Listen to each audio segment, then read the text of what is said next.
This is the Detroit Sports Podcast Network. U.S. Olympian Jeff Porter with me here on Vito Sitdown. Jeff, thank you very much for joining me today. My pleasure. So, Jeff, first and foremost, you are kind of now an Olympic vet, after competing in the 2012 games in London. Yeah. Now, how does that experience help you out mentally and physically in prepping for these games in Rio coming up? You know what? What it does is it teaches you what you have to do, what the Olympic experience is about. One thing of being a veteran it will help us with is understanding the schedule, because the schedule is completely different than any other meet we've done before. As an example, if you warm up at an international meet, more likely about 10, 20 minutes you're on a track. That's not the way it happens at the Olympics. You're going to have, there's two different call rooms, which means that your warm-up time changes, your preparation time changes. Everything you have to do now changes because there's a longer call room. There's going to be a longer waiting period before you step on the track. So how do you adjust to that? Then the village experience is completely different as well. I'm used to being in a hotel, catching a shuttle over to the track. But now you're in the village. Now you're surrounded by tons of other athletes, and now you're trying to get used to their accommodations, what the setup is like, what the food is like. And now with Team USA is that we have a practice track that's 45 minutes away from the actual athlete village. So now you have to prep for that. It's 45 minutes there on a good day, 45 minutes back on a good day. And so how you adjusting to that? So being a veteran actually allows me to understand what the entire experience is going to be like, what we have to do to prepare, how the setup is going to be, and so that when we get to the village, everything is automatic. You're not thinking anymore. You're not worried about it because you're already planning for it. Or what happens if you lose your shoes? What happens if your uniform doesn't fit? Things like that. And no one really takes into account what happens if you're feeling a little sick or if you need to get a massage or an ice bath. Where do you go? So it definitely helps being a vet at this my second go around. Have you seen people lose equipment, or have you personally lost equipment, or encountered any bad stories? Yes, I mean there have been times, especially traveling in Europe, that bags haven't made it. I've had a situation earlier this year, about 2 months ago, where my bags didn't make it to a competition, but I'm a vet, right? So I packed my spikes, my uniform, and my carry-on bag. So now those kind of things don't faze me anymore. What happens if somebody's sick in the village? These things happen, but nobody never knows. So it allows me to prepare for it on the front end. I have a checklist, take everything into account, what I need, what could happen, what might happen, so that I'm prepared for it when you get to that athlete.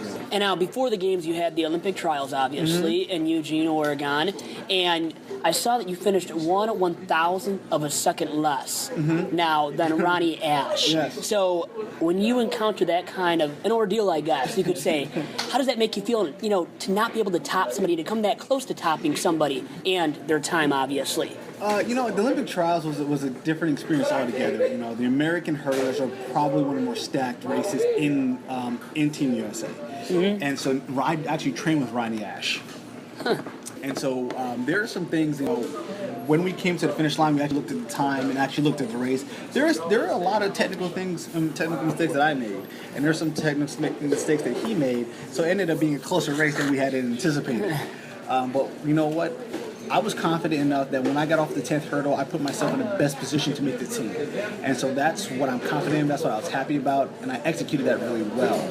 So going into Rio now, I'm confident that if I put my race together, I'd give myself a best opportunity to medal. And that's all anybody expects, because there's so many different things that can happen. And my goal is to put myself in the best position to medal in Rio. But, those close races kind of get you prepared for it, because, it's like going through the gauntlet before you get to Rio. And so having that preparation and knowing how I'm going to react in that situation is comforting. Now, what does it mean to you not to have Aries Merritt and Jason Richardson now with U.S. teammates going into Rio? Because I know you did in London, so it's different in that respect as well for you, right? They're Ronnie and Devin Allen are two young guns. Yeah. I think Ronnie is probably one of the most talented hurdlers I've ever seen. But Jason and Aries were clowns. There's no question about it. We had a good time on the track. They certainly brought a world of veteran experience to the games in 2012. And so now I look back on it. Now I'm the old guy in the group. And so now I'm giving, Devin, I talked to him yesterday. We're giving him some quick tips about how to deal with the games, how to deal with, opening ceremony, those kinds of things. So, now I'm an old guy. Now it's not so much a peer-to-peer relationship. It's like more of a mentoring relationship a little bit, because I've done this before. So it changes the dynamic, but I think it's going to be fun. So how do you like being the mentor then? I never thought about that. I never thought I'd be in a stage in the game where I'm like, oh, I'm the old guy in the group. But the young guys actually look up to.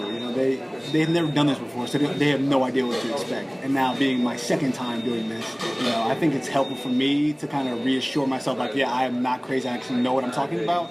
And it helps them to kind of give them a bigger perspective of, this is not just a track meet. This is not just your ordinary Diamond League race, your ordinary European race. This is a completely different ballgame. And so you prepare yourself. And so that's where I come in as an old guy, but now we're all competitors. It's all a different story at that point. When we step on the track and line up, it's a different story. But we're all there representing teams. Now, does the experience that you have over Devin, over Ronnie, give you a competitive advantage going into the games in Rio too? I would like to think so, because I know all the competitors around the world. I raced all of them this year at one point in time or another. I know where my strengths are compared to theirs. I know how I'm going to have to run these rounds to make sure I get to the finals. And then when you get to the finals, everything goes out the window. It's like, who's going to execute today? I would like to think it gives me a competitive edge to kind of make it through the rounds, but now it's going to be who makes the least amount of mistakes. That's going to determine who the medalists are. And now, Jeff, your wife is Tiffany Porter, who is competing for Great Britain in the 100-meter hurdles, and it's an interesting dynamic there. Talk to me about how you guys push each other, motivate each other to do the best you possibly can do. Tiffany is a fierce competitor. There's not a competitor I have ever met that is as fierce as Tiffany is on the track. And so watching her develop and trying to help her get better has also pushed me, because I want to be there with her. In order for me to be on that level, I have to raise my game as much as she's raising hers. And so what we've done is been able to push each other on the track, because there are certain races and certain situations that would happen on the track that might cause a bad race or a bad performance. So every time you have to go back and reevaluate. So she helped me reevaluate my races. I help her reevaluate her races. We kind of figure out where we need to go, what mistakes were made, and so how we can clean those up for the next time. And so beyond that, it's just encouragement. It's nice to have somebody who you live with, who you're married to, who knows what this lifestyle is like. What it's like to be on that line and competing against the best in the world. Tiffany was in a race a couple of weeks ago where the world record was broken, and so now we had that in common, because that was my first race on the track and field circuit where the guy broke the world record in my race. So, we understand how to do that, how to bounce back, and it's a loving, supportive relationship that there's nothing else to quite compare it to. But there are times where Tiffany and I are very competitive. A couple of months ago when she was in town, we went to like an arcade, and we had I think I almost got kicked out for breaking an air hockey table because she was beating me at that point. But it's something that is definitely refreshing in our household. And we try to keep it light. It's burdensome to always talk about track and the pressures of track, but now it's when you get home, okay, we both know that it's stressful. Let's do something else. Let's do something for it. Now, there has to be bragging rights on the line in the household, huh? Well, right now she's got the bragging rights. So now this medal's going to be for all the marbles. Sometimes Tiffany and I will get the same races, which is rare, and then based on who wins that one, who performs better at that one, that might determine a little bit of the bragging rights in our household. But Tiffany's got the medals from the World Championship to World Indoor Championship. So right now she's got it. And so now. And how does that make you feel, by the way, that she does have the edge on you right now in that aspect? I'll be lying to say it was a little bit of motivational factor, so we can add my medal to the group of Tiffany's medals in the house. But no, it's awesome, man. It really is. And then you're going to Rio with her and then her sister. Now, her sister is, again, I don't say this often, her sister is another phenomenal talent. I mean, I watched the girl from when she was playing volleyball and basketball. Didn't really want to run track, and then when she first stepped on the track, she busted her behind, and now she's on the verge of being one of the fiercest competitors, one of the great mixed hurdlers, especially in our country, in her country, and in our family. And so, oh my God, so when those two line up for practice, actually have to bite my tongue and watch this. Like, you're watching two world-class Olympic athletes. You can't get this anywhere else. Like, you can't. And you got that right in your family, on the family. And you got so much athletic ability in your family. I know in her side of the family especially. She has two brothers, Alex and Frank, both played football at Division I University. Alex especially went to Michigan. Tiffany went to University of Michigan. I went to University of Michigan. I mean, that's a star-stacked family. My twin brother went to play Division I football at Rutgers, so I mean, that lineage of athletic talent is awesome. People often ask me, what is in Tiffany's parents' genes? I'm like, I don't know, but I need to get some. Gotta find out, yeah, right? And how about for your kids? It should go down to the kids, right? There's been so many people that are taking dibs on my children right now. People are saying, hey, I want your kid. I want your kid. Kid to go here, run track, don't worry about it. I get the first kid, and this person gets the second kid. I was like, all right, we can do that.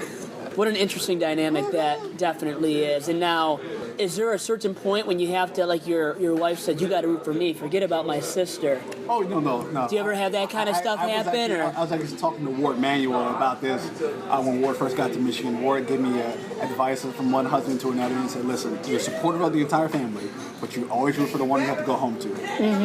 And so I'm take that advice. Makes sense. Very smart advice. Absolutely. And now, what would it mean to you then to ultimately be able to medal in these Olympic Games? I think this is going to be my last year running track. I've been running this almost 10 years on the professional circuit, and it will be something that will be one hell of a catch.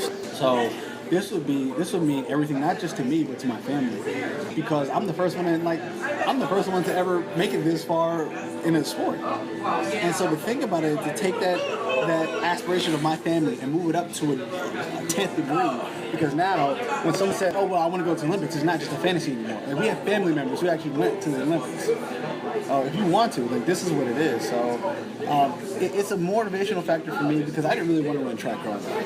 I was a football guy. Football is my favorite sport. There's nothing like it.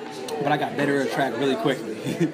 And so now I take that mindset, put that on the track, say, listen, now that we're looking at staring down the end of my career, having that opportunity to win a medal would be a completely different ballgame for mine. It sounds like you made the right choice doing track instead of football then, too. Well, not that I know how good you were at football, because I can't say that. Well, most people will say so, Yeah. But every so often I got the itch. When you're doing strides on the football field, it's like all those memories come back.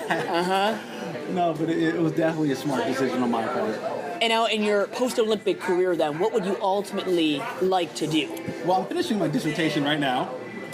So I'm a couple of steps away from being called Dr. Porter and adding that to the resume. Tiffany already has hers, so she's already Dr. Porter, and I'm trying to... Another bragging right that she has in her favor right now. You have to keep up with, Jeff, already. But I think ultimately I want to be an athletic director. I love college athletics. I love the potential of college athletics. And the harmonizing, unionizing factor of college athletics. Nothing that can bring a group of people from a variety of different backgrounds together to watch or to root for college athletics. And so that's what I'm really passionate about. And so that's kind of where I want to take my career trajectory next, and we'll see where it goes. And I'm working right now in the athletic department. What have you learned from AD Ward Manuel at U of M that will help you in becoming an AD somewhere yourself one day? Ward and Doug Ganaki have been awesome, absolutely awesome. They've shown me, the budgeting aspects of Michigan athletics, how to run the facilities, like tons of things I had no idea how complicated they were. I know student affairs, I know student athlete development, but they're just expanding my entire horizon on here. If you want to be an athletic director, here's everything you need to know. Here's everything you touch with the university community, with the donors, with the alumni, beyond football, with the students. These are things you have to consider. So they've been instrumental in teaching me different aspects of the department. I'm just truly grateful for them. And then Jeff right now serving as the Assistant Director of Alumni Engagement. What does that exactly entail to those people out there, such as myself, even that don't know truly what that does entail? Well, anything alumni related, specifically for student athlete alumni, comes through my office. Right? If people want to have reunions, if people want to replace varsity jackets, rings that were lost, they want to get back to football games, basketball games, they want tickets, they want to get a group of people together to do an event. All those things come through the alumni engagement office. And people like to pick up the phone, call somebody, and talk to them about their experience. They want to pick up the phone and just say, hey, I played football on the 1980 Rose Bowl team, and we're coming back. Can you help us out with this? And they want to talk to somebody. And having that familiar voice, having that familiar person is absolutely key in the alumni relations department. And, when they see you, they keep seeing you again and again and again. You develop a rapport with them, so you're their contact person. So anything that all their teammates need, you're their contact person. And so it's been awesome. The guys and girls from all sports, they're, every sports has a little bit different dynamic. You can find that Michigan is their one thing they have in common. That experience on campus is something that brings everybody together. I know you have that certain passion for football. Yes. You still do to this day. And now you know the game through your playing days as well. So let me ask you now about Jim Harbaugh and U of M. Ooh. What do you think of the man, of the legend, really? Going into year number 2 only, already is this legendary figure at U of M with all this media attention. 24/7, it seems like, Jeff. Jim Harbaugh is what you would expect a Michigan man to be. Jim Harbaugh is fierce. He is a fierce, fiery competitor, and he drives his team to be the best they can be, to excel on and off the field. And so you get nothing. I mean, the guy's innovative. I mean, the rest of the country might be upset about it and some of the things that he does, but he's innovative. He's doing what he has to do to recruit the best kids, to put them in the best position to win. And the media, I mean, they can say they don't like it, but every time Jim Harbaugh does something, like, the media's Oh yeah, they're eating it up big time. And so it feels good to see that era, that confidence, that swag of Michigan come back, the swag of the 90s come back. And people were waiting for that for a little while. And, obviously when Coach Carr's career ended, it was kind of a low period. Nothing against Brady or Rich Rod, but we were waiting for that swag to come back. And I think Jim Harbaugh brings that to Michigan, and we're excited to see what he's going to do year 2. I expect big things from him in the next couple of years. How many wins this year, though, in year number 2? I go 10 wins. Okay. I go 10 wins. I think with the conference we have up, and obviously we don't know who our starting quarterback is going to be quite yet. We have a lot of young talent. I think we'll go 10 wins. I think 11 will be nice. I think and then year 3, I think national championship.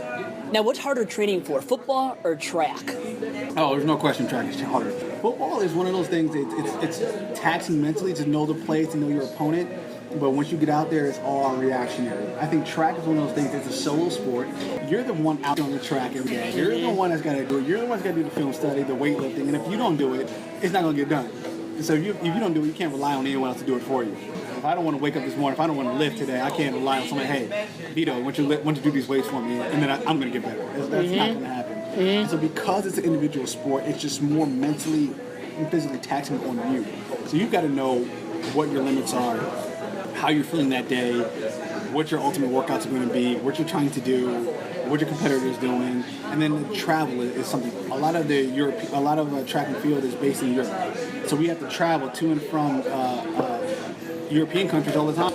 I think at the end of May, I was in 4 races in 10 days on 3 continents. That's nothing, though, Jeff. Come on. Yeah. I was in West Africa on one day, and then I flew out to Eugene the next day. So it was, that's at that point it becomes taxing. And that's why I'll say training for the Olympics is a little harder than training for football. So what's the training regimen then for Jeff Porter on a daily basis leading up to the Olympics? I'll go about 3-4 times a week on the track. I'll have 2 sprint days, 1 hurdle day, and 1 plyo day. I'll have 2 days a week in the weight room. And then I'll have a day off of just rest. And then after practice, I will have my recovery trip, my recovery sessions, ice bath, massage therapy, physical therapy.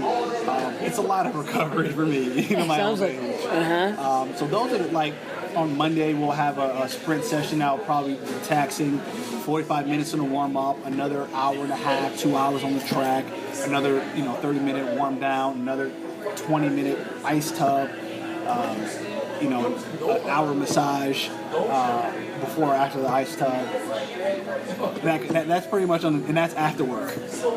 Now, what's the key to success as a hurdler, though? What is the key to doing that efficiently, Jeff? Since you know this, I gotta get your opinion. I think there are 2 keys. One is developing your technique.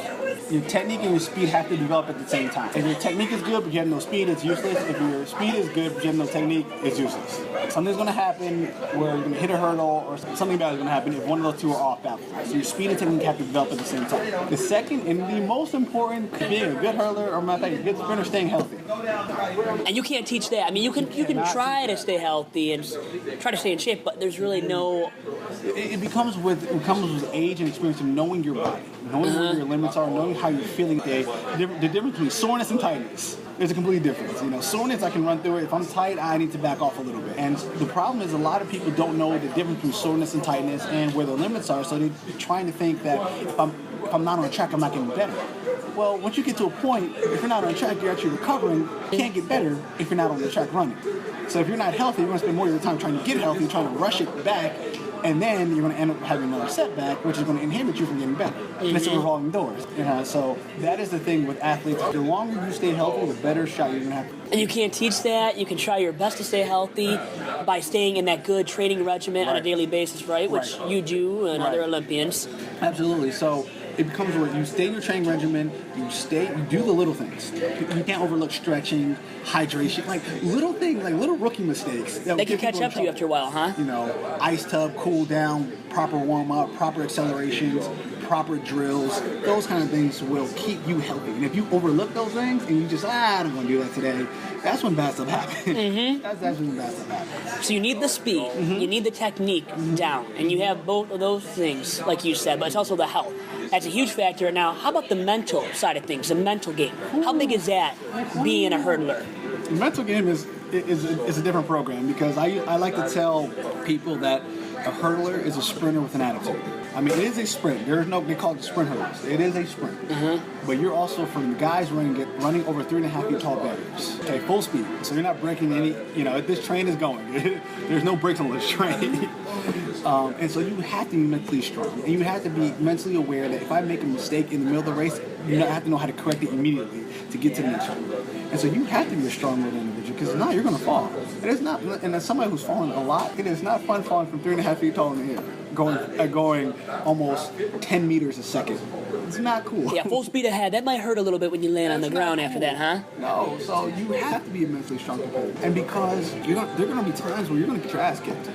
I mean, that's just plain simple. Somebody's going to have your number that day. But I like to tell people, and this is how I approach Rio, is that you might have beaten me yesterday, but today's a new day. So you have to show me what you have today, because yesterday doesn't matter. And we're not worried about tomorrow. Today is today. And so if you beat me today, well then I'll line up again tomorrow. You beat me again tomorrow. And so everything you did yesterday doesn't matter. Yeah, let's talk about tomorrow then, right? If something bad happens today, you can always adjust for tomorrow, right? And that's the thing, you have to quickly recover, it sounds like, which is why you have to be mentally strong then too. Strong, And what happens is every race is not do or die. Every race is a learning experience. And I learned that from Greg Hardy. Greg is associate AD at the University of Michigan Athletics. So, you have to be mentally strong. You have to be. And if you're not, this is not the sport for you.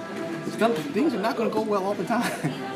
No matter who you are, whether you're the fastest guy in the world or the slowest guy, things are not going to go well all the time. And so how do you adjust? How do you recover from a setback? Like, how do you recover from an ass kick? Me, it's I go back, I review what happened, and then I'm on to the next one. Because there's nothing I can do about it.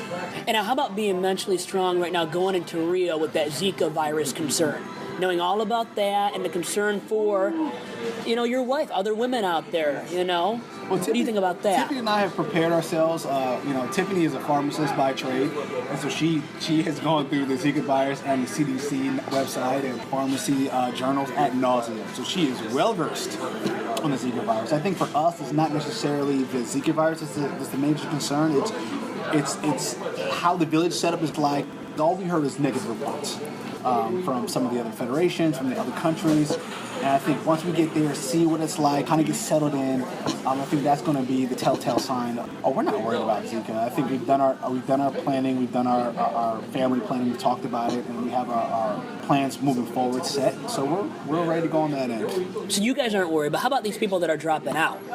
That, could be these great Olympians, have the potential, the athletic ability, and are missing out on a great opportunity, and the opportunity perhaps of a lifetime for them too. And it really is an individual basis, where you are in your family experience. If you were trying to have children, that would be something that would be scaring you. Right now, if you were trying to have kids, no, I would say I would do the same things. And it really depends on where you are in your life. You know, Tiff and I are not ready to have kids at this point. We all talk about it all the time, but we're getting ready. We're not quite there yet, so we have a little bit more time. But you know, if your kids are on the line, that's a decision that you and your family have to make. And I don't fault them. I don't fault them at all for it. You know, people knew about this going in. This is not something Zika just didn't pop up like 6 months ago. They knew about this going in, and the Rio was still selected, and we've known this for 4 or 5 years now. So we're playing as best as we can. And now, in these 110-meter hurdles coming up for you in Rio, are you willing to give myself, my listeners today, a bold prediction on where you will finish? Yes, I'll give you a prediction. I want to be an athlete if I wasn't. I will predict that I will be in the top 3 spots at the end of the day when it comes down to the medalists. I will be standing on the podium. I don't know. I can't tell you what position I'm going to be in, but I will be on that podium. And that's the goal, right? That has to be the goal, and I think it is for all Olympians, it seems like, too. Absolutely. When you get to the final, you earn places. You don't lose places. You earn medals. You don't lose medals. Nothing is given. You know, there have been situations before where we had some of the fastest people that in the world in a specific event, especially for Team USA, that didn't make the Olympic team. That happens. You know, you have to have it on that day. And so my prediction is that I will put myself in the best position to win, and I will come away. I'm telling you this on July 30th. I'm coming away with a medal. Great mentality. Great to hear. Good luck to you. Now, really quick, how about Tiffany and Cindy? Where are they going to finish? Oh, shit. Now, you're on the hot spot big time. So you got to say something really good. Right? All I know is that, you know, Tiffany and I have been praying about her going and get a medal at this Olympics. I pray that they both get a medal, except this Tiffany's medal will be one color higher. At least one. That's all you're hoping for. All that has to happen. All I want in my life. To make you and her happy. Make her happy, especially. That is all I want in my life. I want Tiffany I want both of them the medal. The sisters and then the husband the medal. This will be Olympic history. I just want Tiffany to be that one medal place above Cindy. That's it. That's all I want. And then everybody in the household will be satisfied. Except Cindy, who wants to. And then she'll be complainers, who want some redemption. Yeah. But that'll make her better, right? To get that revenge and make her more motivated to. Oh yeah, Cindy and Tiffany both have the talent to be the world record holder and the Olympic champion. And they just got to put it together on that day. Well, Jeff, thank you very much for joining me today on episode 2 of Vito Sitdown. Best of luck to you. Best of luck to Tiffany and Cindy as well. Absolutely. Appreciate Thank you, it. my man. Yeah. Thank you.